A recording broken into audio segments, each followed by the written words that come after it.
यीशु हेबे तुम साथी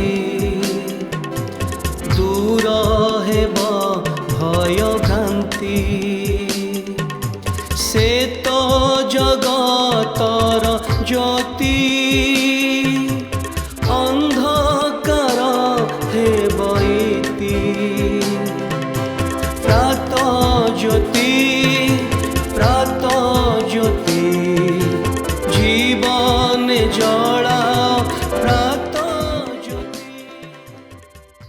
प्रात ज्योतिर समस्त दर्शक भाई भणी मान को मोर आंतरिक शुभेच्छा एवं अभिनंदन जनाए। ईश्वरंकर धन्यवाद हो जे ये कार्यक्रम करने ईश्वर आम को ए पर्यंत साहाय्य करिसेंती।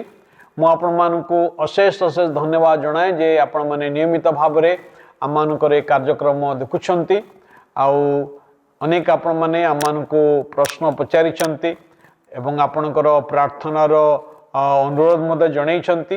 भाई भणी माने आमे आपणक निमंते नियमित भाव में प्रार्थना करूछु आ प्रभु आपण मानकु प्रत्येक को आशीर्वाद करंतु। आसंत माने आज जो प्रसंग रे आलोचना करिबा ए स्वल्प समय मध्यरे आ तार शीर्षक हला जीवन। आम समस्तंकर जीवन अच्छी ईश्वर आम को जीवन देइछंती आउ जीवन ईश्वरंकर बहुमूल्य दान अटे। प्रभु परमेश्वर आम समस्त को निश्वास प्रश्वास नेबाणीबारे प्रत्येक दिन नुआ नुआ दिन देखिबारे आम को साहाय्य करुचंती। आ प्रभु का वाक्य बाइबल कथा लिखा जाए जे सदा प्रभुंकर विविध दया सकाशु आम्भे माने विनष्ट होई नाहु से आम को जगत रे बंचिबा पई देइछंती। आमे समस्त जीवन अर्थ को बुझिबा आवश्यक। केतक जीवन कहिले खाइबा पीबा पिंधिबा बुलिबा मजा करिबा याकू भाबंती।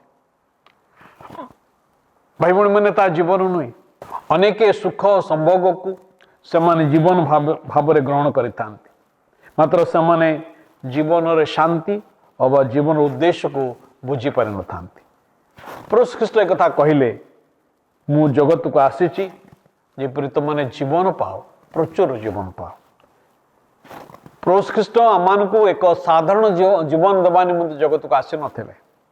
से आमान को एक प्रचुर जीवन अबंडेंट लाइफ से प्रचुर जीवन दबा निमंते आस्तिले। जो जीवन रे शांति अच्छी जो जीवन आनंद अच्छी जो जीवन रे अर्थ अच्छी जो जीवन रे अनंतकालीन आशा अच्छी भरोसा अच्छी जो जीवन आज उद्देश्यमूलक उद्देश्यपूर्ण आउ ए जीवन ईश्वर ठार आसी थाए। भाई भणी माने आमानकर शारीरिक जीवन मध्य ईश्वर ठार आसी अच्छी कारण आदि पुस्तक 2 अध्याय 7 पद रे लिखा अच्छी अनंतर सदाप्रभु परमेश्वर भूमि धूली द्वारा मनुष्य को निर्माण करी नासिकारंदरे फुंक दे प्राणवायु प्रवेश कराइले तो इन्हें मनुष्य जीवित प्राणी हेला।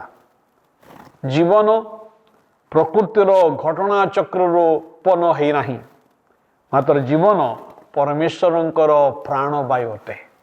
मनुष्य ठारे परमेश्वरंकर प्राणवायु अटे। प्रत्येक धनी गरीब बलवान दुर्बल प्रत्येकंकर जीवन ईश्वरंकर द्वारा दत्त जीवन अटे।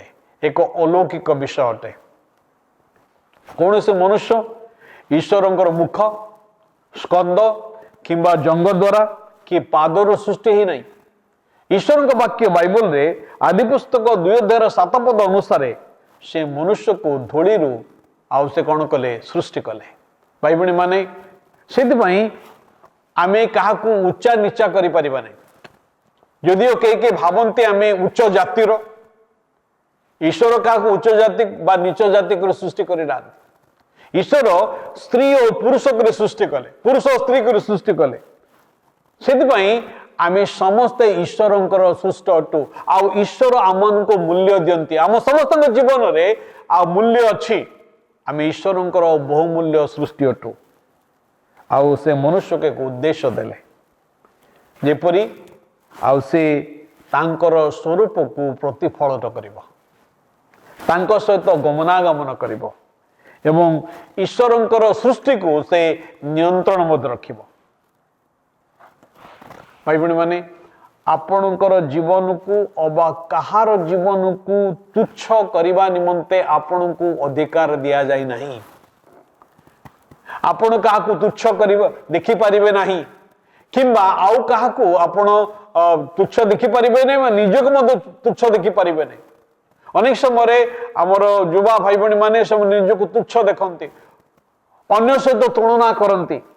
आपणकर जीवन सहित आपण आउ कहा तुलना करि पारिबे नहीं। आपणकर जीवन सहित आउ कहार तुलना करि पारिबे नहीं, कारण आपण ईश्वरंकर दृष्टि रे बहुमूल्य सृष्टि अटंती। किंतु दुखर विषय जे गोटे हजिबा जीवन आमे कहीं अन्य सहित तुलना करूँ, कहीं आमे अन्य को तुच्छ देखू, कहीं आमे निज को प्रतिष्ठा करने चेष्टा करूँ, कहीं आमे निज को बड़ देखई थाउ। तार कारण होला रोमियो 3:23 लेखा अछि समस्त पाप करि अछंती एवं ईश्वरंक महिमारू उणा पड़ी अछंती। 6:23 लेखा अछि पापर वेतन मृत्यु। मनुष्य को ईश्वरंकर प्रकृत जीवन रो पाप कोन करि थाए विच्छिन्न करि थाए। आज अनेक बंचिछंती, भल भाव रे बंचंती, किंतु वास्तव रे समान आत्मिक जीवन रे समान मृत अटंती। आत्मिक जीवन से शुष्क अटंती, आत्मिक भाव में से दुर्बल अटंती।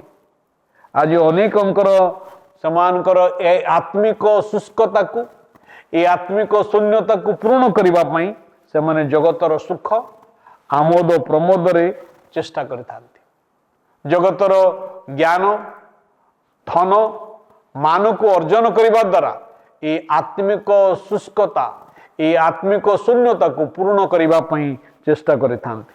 भाई भणी माने किंतु ये जगतर कौन से विषय ताहा पूर्ण करि परिबो नै, केवल ईश्वर ही पूर्ण करि परिबे। आम जीवन रो उद्देश्य, आम जीवन लक्ष्य जदि आमे जानिबा पई चाहूचु, ईश्वर को छाड़ी देले आमे ता पाई परिबा नै।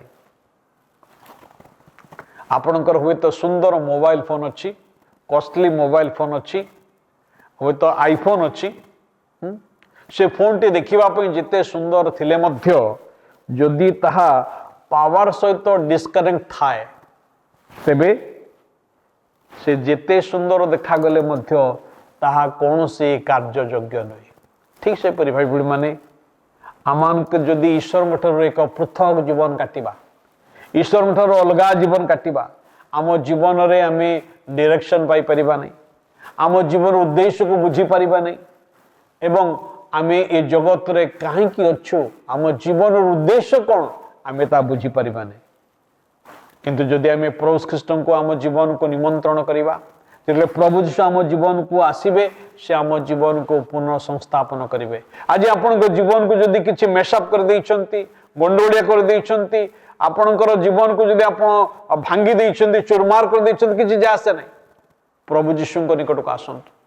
प्रभु जीशु आपणकर जीवन को पुनर्गठन करि पारिबे। भाई भणी माने मु आपण मान को ए आश्वासन देबा को चाहूची जे प्रभु जीशु कौन से धर्म स्थापन करबा निमंते आसे नथिले, से मनुष्यर जीवन को पुनः संस्थापित करबा पे आस्थिले।